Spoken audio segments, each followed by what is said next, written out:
Assalamualaikum warahmatullahi wabarakatuh. Bravo Kopma. Halo teman-teman Kopma semua. Kembali lagi dengan program kita Platform Pendidikan Online Komawin Jakarta. Kali ini saya akan menemani teman-teman semua pastinya untuk membahas salah satu materi inti di Diksarkop atau Pendidikan Dasar Koperasi. Sebelumnya, perkenalkan, nama saya Ramadan. Saya salah satu anggota Komawin Jakarta pada masanya. Pada kali ini kita akan membahas tentang organisasi gerakan koperasi. Kalau dari istilah judul materinya atau nama materinya, menurut saya ini materi yang cukup general yang sebenarnya ketika teman-teman dengar udah, oh kayaknya udah tahu nih gitu. Tapi kita akan membahas mengenai nilai-nilai yang ada di materi ini yang sangat penting menurut saya untuk teman-teman aktivis koperasi mahasiswa sekalian. Oke, organisasi gerakan koperasi. Pastinya mau tidak mau kita harus mengawali dari organisasi. Mungkin teman-teman yang aktif di organisasi dari SMP, SMA, udah berapa kali menerima materi organisasi ya di LDK atau di pelatihan-pelatihan lainnya. It's okay, cuman saya harus mengawali dari sini. Organisasi kita tahu sama-sama adalah kumpulan orang yang saling bekerja sama untuk mencapai tujuan yang sama. Sepakat sampai di sini? Anggaplah ini saya mengingatkan teman-teman kalau organisasi sejatinya seperti itu, kerjasama untuk mencapai tujuan yang sama. Ketika kita kaitkan dengan gerakan koperasi, organisasi gerakan koperasi artinya di sini ada kumpulan koperasi atau kumpulan orang-orang koperasi yang memiliki tujuan yang sama dan mereka bekerja sama untuk mencapai tujuan tersebut. Kalau kita tarik kesimpulan intinya, organisasi gerakan koperasi Indonesia adalah sebuah kumpulan koperasi di Indonesia yang dia ini bekerja sama. Kita tahu Indonesia punya banyak koperasi tentunya, dan kita lihat apakah koperasi-koperasi saat ini sudah bekerja sama untuk mencapai tujuan. Kalau kita telaah lagi, sebenarnya apa sih tujuan-tujuan koperasi di Indonesia ini ada gitu. Nah, inilah salah satu hal yang perlu kita kritisi atau perlu kita perhatikan dalam materi kali ini. Kita bicara organisasi gerakan koperasi, kita bicara tentang organisasi-organisasi yang bergerak untuk mencapai tujuan koperasi itu sendiri. Pertama kita melihat fakta-fakta yang ada di Indonesia terkait koperasi. Faktanya Indonesia itu merupakan salah satu negara dengan koperasi terbanyak loh teman-teman. Itu ada 127.124 koperasi saat ini yang terdaftar di Kementerian Koperasi. Dan ya jelas ini memang kalau dibandingkan dengan negara-negara yang lain merupakan negara dengan jumlah koperasi yang banyak. Kita tanya lagi, dengan jumlah terbanyak apakah negara Indonesia merupakan negara dengan gerakan koperasi terbaik? Oh tentu tidak teman-teman, apalagi kalau teman-teman sudah mencoba menganalisis kondisi koperasi saat ini. Justru bisa dikatakan gerakan koperasi Indonesia saat ini itu malah cenderung terbalik dengan kuantitasnya. Ketika kita membandingkan kualitas dan kuantitasnya justru saling berlawanan. Kalau kita melihat pandangan masyarakat terhadap eksistensi koperasi saat ini, sungguh sangat disayangkan. Pertama, koperasi itu dinilai tidak menarik. Ketika teman-teman random atau mungkin teman-teman ada social experience, silahkan dicoba di tempat masing-masing atau di rumah masing-masing. Random aja ketemu masyarakat umum tadi pasar atau apa, coba teman-teman tanya satu kata tentang koperasi. Kira-kira apa tuh yang dijawab oleh masyarakat? Sebelumnya pernah dilakukan, dan pertama satu hal terkait koperasi yang ada di pandangan masyarakat, pertama tidak menarik. Koperasi apaan sih gitu kan? Kayaknya enggak deh gitu. Apalagi untuk kaum milenial saat ini. Jangankan untuk bergabung menjadi anggota koperasi, untuk tahu koperasi itu artinya apa gitu, itu sangat jarang sekali karena itu enggak banget lah untuk generasi saat ini. Ketika kita tanya sama teman-teman atau masyarakat umumnya, terus kemudian kita tanya lagi, jawaban tertinggi kedua adalah jadul. Koperasi itu peninggalan sejarah, peninggalan masa lampau. Itu itu harusnya udah nggak ada sekarang kayaknya gitu ya. Jadul, dianggap ya bukan lagi mainan atau kebutuhan untuk saat ini. Ketika tanya lagi, koperasi itu dikenal dengan madesu, masa depan suram, tidak ada masa depan. Kalau teman-teman misalkan melamar pujaan hatinya gitu dan ditanya kamu kerja apa, kalau teman-teman langsung jawab saya kerja sebagai aktivis koperasi, itu hampir menuju 100% pasti diragukan gitu. Pasti apa sih aktivis koperasi, apa sih jadi anggota koperasi, bahkan ketua koperasinya aja itu gak punya daya tarik untuk mertua-mertua kita gitu. Pasti ya calon-calon mertua idaman itu pasti maunya ya BUMN, PNS, kerja di bank gitu. Padahal kalau kita melihat dari nilai tujuan mulianya, koperasi jelas jauh di atas itu semua gitu. Terus kemudian mindset lainnya yang ada di masyarakat, koperasi itu penipuan. Kalau coba teman-teman ingat-ingat, dalam 10 tahun terakhir, pernahkah teman-teman melihat iklan di TV, berita di TV, atau di YouTube, atau di medsos? Ya mungkin karena saat ini medsos lebih unggul. Pernah nggak iklan tentang kebermanfaatan koperasi? Iklan tentang promosi atau pemasaran koperasi? Pasti nggak ada. Bahkan berita pun nggak ada gitu kan. Tentang keunggulan-keunggulan koperasi gitu. Atau iklan-iklan pemerintah, pasti jarang. Tapi pernah 1 atau 2 kali koperasi itu muncul di media massa itu. Yang muncul apa? Penipuan. Koperasi Langit Biru waktu itu pernah, ketika saya SMA atau apa, itu penipuan. Koperasi Pandawa itu penipuan. Dan otomatis ketika koperasi nggak pernah dipasarkan, sekalinya dimunculkan ke permukaan, itu penipuannya yang dimunculkan. Ratusan keunggulannya itu nggak pernah. Nah ini pun juga mindset yang ada di masyarakat. Terakhir, rata-rata masyarakat tidak tahu, sekalinya tahu mungkin koperasi tempat minjem duit. Koperasi tempat minjem duit itu bagi orang-orang atau rakyat kecil atau menengah ke bawah mengenal koperasi sebagai tempat pinjam uang saja gitu. Dan itu pun belum tentu dibalikin. Itu yang perlu teman-teman kritisi, perlu teman-teman sadari sebagai aktivis koperasi mahasiswa, bahwa kondisi koperasi Indonesia saat ini seperti itu gitu. Inilah tugas dari organisasi gerakan koperasi. Organisasi gerakan koperasi jelas harus memiliki tujuan. Tujuannya apa? Salah satu ini untuk memperbaiki citra koperasi, untuk menjadikan koperasi sebagai benar-benar struktur ekonomi bangsa Indonesia. Bukan hanya sekedar landasan hukum, bukan hanya sekedar prinsip-prinsip yang ada di kita, tapi action yang nggak ada. Nah, inilah tugas organisasi yang memang harusnya memperjuangkan gerakan koperasi di Indonesia.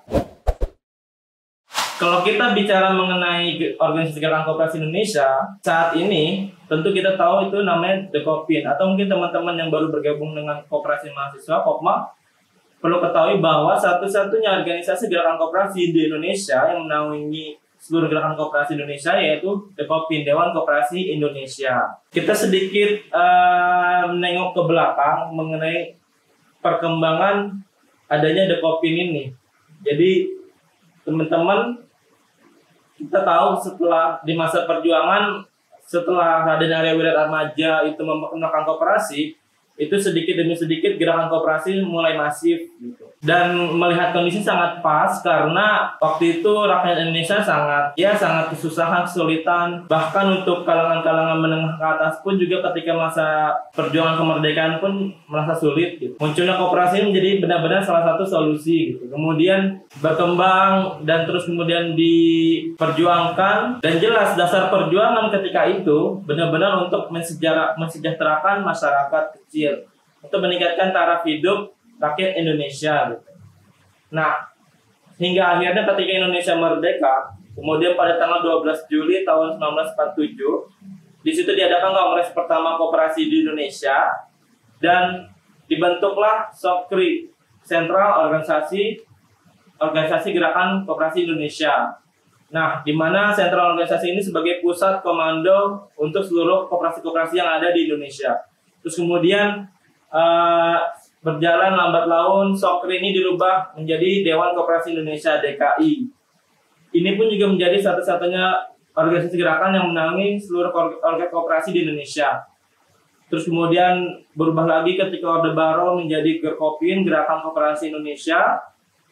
Terus kemudian sempat berubah juga menjadi KOKSI, Kesatuan Organisasi Koperasi Seluruh Indonesia. Dan terakhir itu menjadi Dekopin, Dewan Koperasi Indonesia. Yang perlu kita pahami di sini bahwa kita harus sadar dan mengenal dengan Dekopin, karena Dekopin ini adalah satu-satunya wadah untuk memperjuangkan gerakan koperasi Indonesia. Jadi ketika saat ini mindset masyarakat itu salah, mindset masyarakat itu buruk tentang koperasi. Kalau kita cuma mengandalkan program-program di tiap koperasi untuk memperbaiki itu sulit karena skala nasional. Kita harus membutuhkan bantuan dan jelas dukungan dari Dekopin ini. Gitu. Pertanyaannya, apakah Dekopin saat ini sama seperti Dekopin ketika pertama kali dilahirkan atau dibentuk? Jelas beda. Kondisinya beda dan orang-orangnya beda, idealismenya pun beda. Dan ini yang perlu kita sama-sama kritisi sebagai koperasi mahasiswa, sebagai aktivis koperasi yang ada di Kaula Muda yang memang kita bergerak untuk memperjuangkan dan ya sebagai anggota pergerakan koperasi itu sendiri. Kita sepakat Dewan Koperasi Indonesia, Dekopin adalah satu-satunya organisasi tunggal yang menaungi gerakan koperasi Indonesia. Dan tentu ini satu-satunya yang bertanggung jawab atas perkembangan dan eksistensi gerakan koperasi saat ini. Kalau eksistensinya buruk, ya kita harus mempertanyakan program-program dan kinerja dari Dekopin. Nah, sebelum itu kita harus tahu dulu nih struktur organisasi Dekopin. Teman-teman pasti nggak asing dengan struktur organisasi. Saya nggak mau bahas keseluruhan struktur organisasinya, tapi ada beberapa bidang-bidang tertentu atau ada beberapa lembaga-lembaga otonom tertentu yang ini sangat penting untuk teman-teman koperasi mahasiswa tahu atau teman-teman Kopma tahu. Karena ini pertama bisa teman-teman manfaatkan untuk perkembangan diri, kemudian teman-teman juga karena lembaga ini memiliki bidangnya masing-masing, teman-teman bisa masuk berpartisipasi dan berkontribusi di bidang tersebut. Yaitu kita bahas tentang lembaga otonom di Dekopin. Pertama itu teman-teman kita kenal ada namanya BKPK, Badan Koordinasi Koperasi Pemuda. Ini ada di bawah naungan Dekopin dan di setiap daerah. Dekopin itu secara pusat, kemudian Dekopin mendelegasikan wewenangnya ke tiap daerah itu dengan nama Dekopinwil dan Dekopinda. Dekopin wilayah Banten dan Dekopinda tingkat kota atau kabupaten. Nah, di tiap kota kabupaten itu ada namanya BKPK, Badan Koordinasi Koperasi Pemuda. Ini yang memperjuangkan aspirasi para aktivis muda koperasi yang ada di kota tersebut, provinsi tersebut, bahkan di Indonesia. Kemudian ada BKWK, kalau tadi pemuda, kalau ini BKWK, W-nya itu wanita, jadi Badan Koordinasi Wanita Koperasi.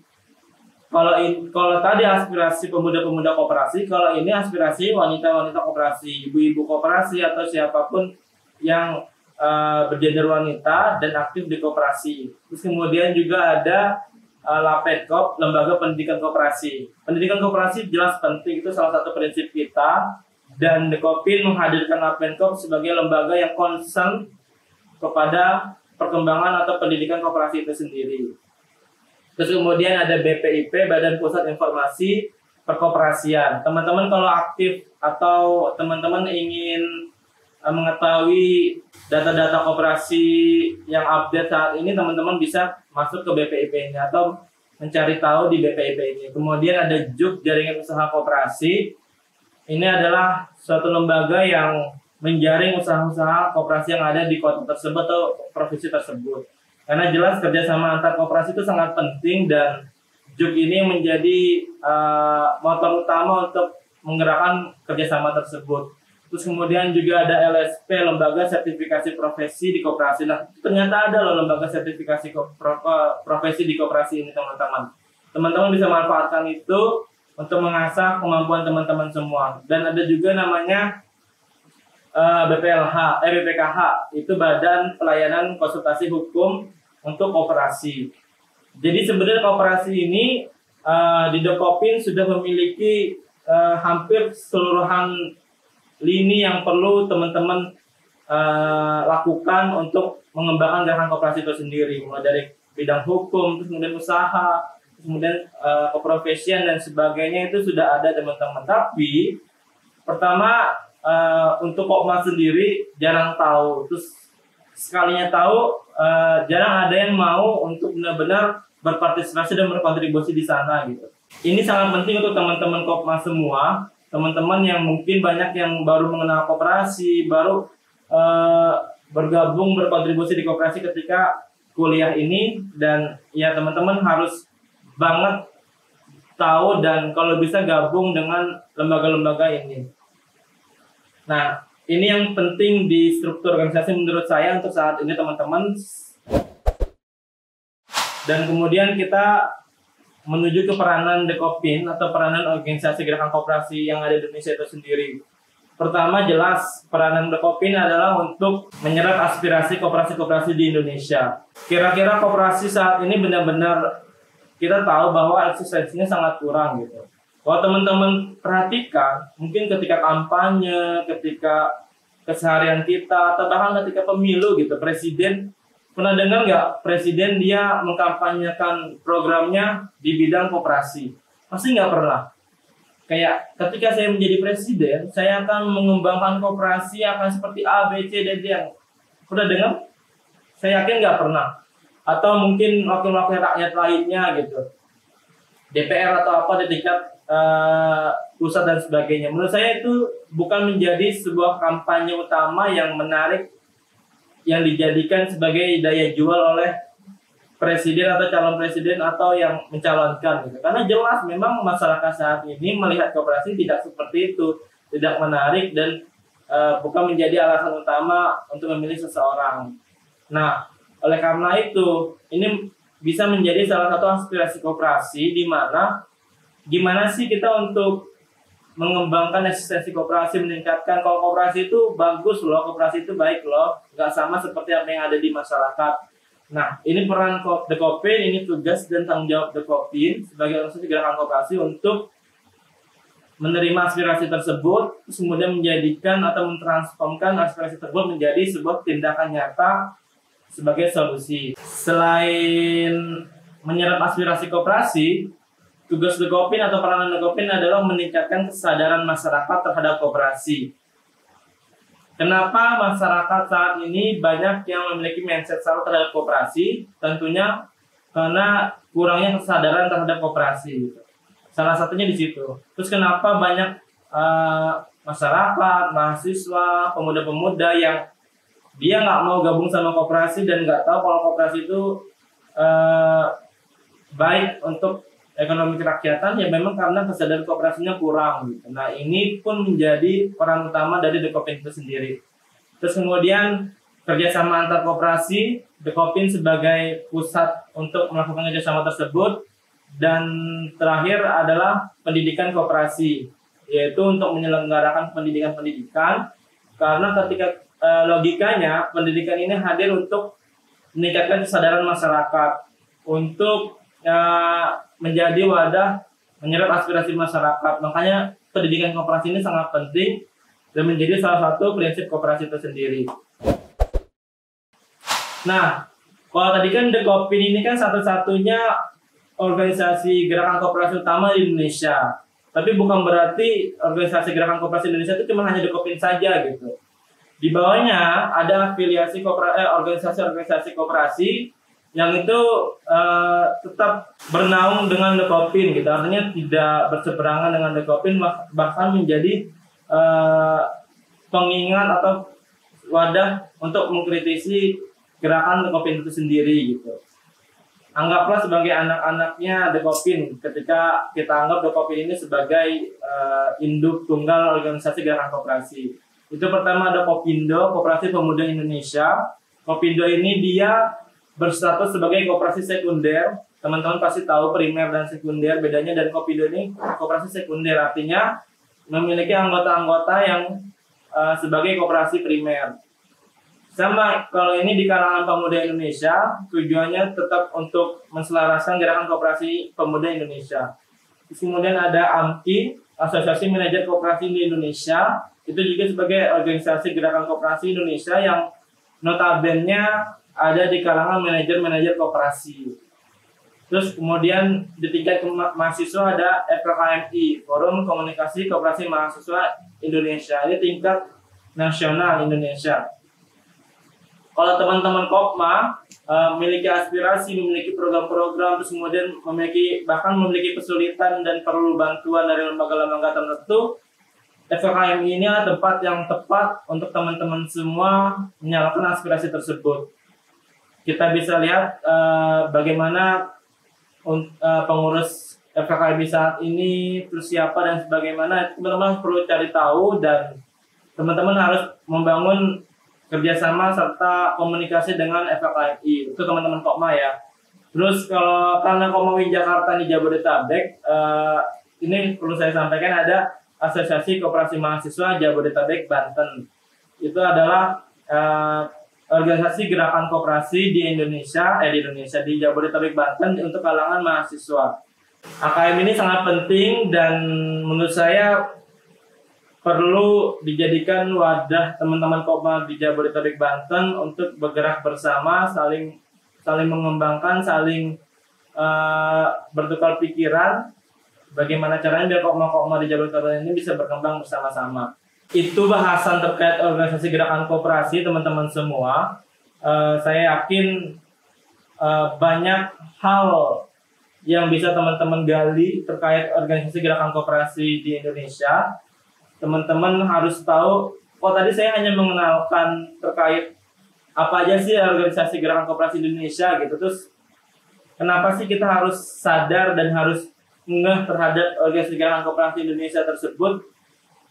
Yaitu saya melihat ini menjadi hal penting, paling tidak teman-teman tahu dulu gitu. Kalau ini loh induk kita, ini loh naungan-naungan kita. Kalau kita mau ngadu, mau mencapai aspirasi kita, itu bisa ke sini gitu. Dan selebihnya bagaimana birokrasinya, bagaimana cara aturan mainnya, bagaimana perilaku organisasi yang ada di Dekopin, Kopindo, AMKI, AKM, dan sebagainya, itu teman-teman bisa gali dan teman-teman bisa cari tahu sendiri.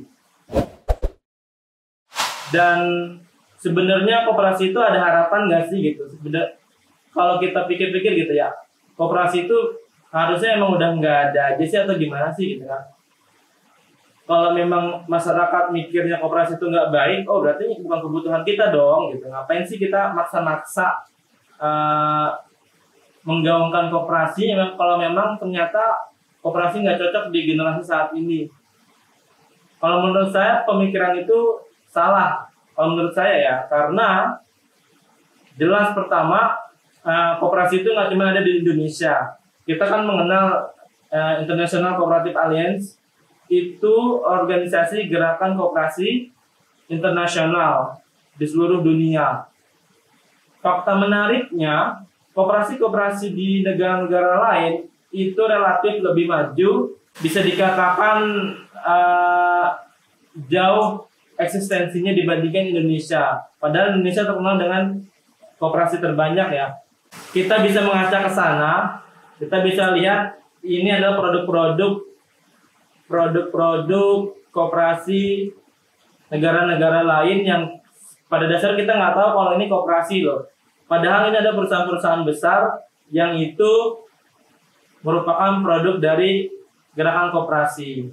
Yang saya ingin katakan saat ini adalah bahwa yang salah itu bukan koperasinya gitu, yang salah tempat, salah generasi itu bukan koperasinya. Koperasi itu bisa selalu berkembang dan menyesuaikan diri untuk bagaimana memenuhi kebutuhan di tiap generasi. Bahkan di generasi 4.0 saat ini, yang notabene teknologi dan media sosial, koperasi pun bisa berkembang untuk ke sana gitu. Di negara-negara lain banyak yang sudah menyesuaikan diri gitu. Tapi di Indonesia ini yang menjadi soal pertama yaitu kekompakan dari organisasi gerakan koperasi di Indonesia sendiri. Fokusnya, concernnya gitu. Kalau kita ngeliat Dekopin, apakah Dekopin sudah maksimal optimal untuk menggaungkan gerakan koperasi? Bahkan informasi terakhir saya, Dekopin sendiri masih sibuk dengan persoalan internalnya gitu. Jadi yang diperjuangkan saat ini rata-rata bukan gerakan koperasinya, tapi justru malah organisasinya yang diperjuangkan, siapa yang menjabat dan sebagaimana. Menurut saya itu yang perlu kita kritisi dan perlu kita perhatikan baik-baik sebagai kader koperasi mahasiswa saat ini. Oke teman-teman Kopmas semua, untuk sesi membahas organisasi gerakan koperasi ini sampai di sini. Silahkan selanjutnya teman-teman bisa kembangkan dengan menggali lagi pengetahuan lebih dalam dan bisa teman-teman sharing di kopanya masing-masing dengan pengurus, dengan siapapun itu, dan sukses, semangat untuk mengembangkan eksistensi koperasi di Indonesia. Bravo Kopma!